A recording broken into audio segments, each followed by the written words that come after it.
Hello guys, it's me Stanley again from Photoneo tutorials. In previous video we learned what are path stages and what are the waypoints. Today I'm going to show you how to implement them in BeamPicking Studio. Let's do it. To set up path stages and waypoints in BeamPicking Studio, we simply navigate to Grasping method, where we see a list of default 5 waypoints, beginning in start, going through the grasp, a couple of more, and in the end. The first one, the start, is the most simplest, where we simply don't want to call anything, or we just want to call release gripper, which is a detached procedure in my case. I hit the save button and the start waypoint is all set up. To set up approach waypoint, we will navigate to approach edit button, and in my case I'm going to use the found gripping point because I want to do an offset in the direction of the part, and I'm going to use offset of negative 50 millimeters in Z direction, which is clearly visible in my picture. This trajectory will be joint trajectory because into this waypoint we don't want to go with linear trajectory, and we will keep approximative tolerance. It means some cornering. Hit the save and my approach is all set up. The grasp is also simple because we just want to call an attach procedure which will enable our gripper, and this waypoint is actually calculated by combination of the tool point and the gripping point. So I'm going to save, and the setup of the grasping waypoint is all done. The first way how to set up the approach is to use origin of relative offset as robot, and in this field you just put a relative offset of your wish.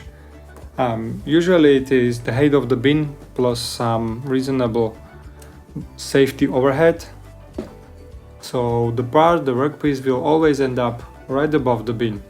This is usual mainly for shallow bins or where there is nothing above the bin. Hit the save and the approach is all set up.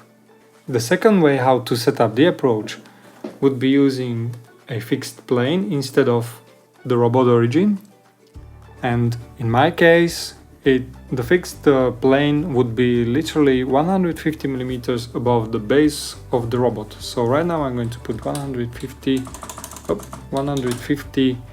millimeters above the base of the robot. In this case the parts will always end up with the Z dimension being 150, which is suitable mainly for the deep bins. Click on the save and it's all set up. The tricky part is to set up relative to start or relative to end offset and waypoint correctly. Usually we create a new picking path stage which is type relative.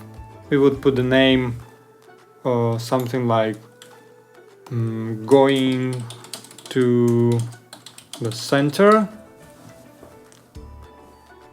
As clearly visible in the sketch, the relative offset would be 170 in Z. We would use a start as a relative offset, origin, then put down some reasonable relative offset value like 200 millimeters, and we want to plan a linear trajectory into this waypoint. We want to keep approximative tolerance, so some cornering, and we don't want to call any procedure. Then reorder going to the center waypoint right before the D approach. In this case the grasp will be followed by slightly going to the center, then into the fixed plane of the D approach.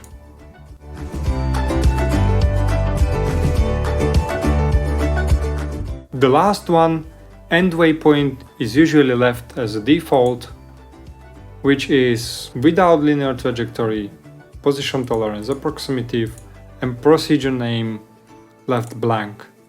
The procedure name is empty routine when you receive a BeamPicking Studio package, And you should put digital input, digital output reading into this procedure in your robotic program. And these procedures are called when the robot passes through the waypoints. So in order to leave the part inside the gripper, you will not call anything. In order to check if the part is inside the gripper, meanwhile the robot is still above the bin, you can call user1 procedure, which would implement, for example, some sensors and digital inputs, analog inputs, readings from the vacuum, whatever. And if the picking was not successful, it can release it back into the bin in case the part was not properly attached. So in my case, I'm going to call user1 procedure and hit the save button. Even though this was one of the more difficult parts of the bin picking studio setup, with the help of this tutorial it is pretty easy.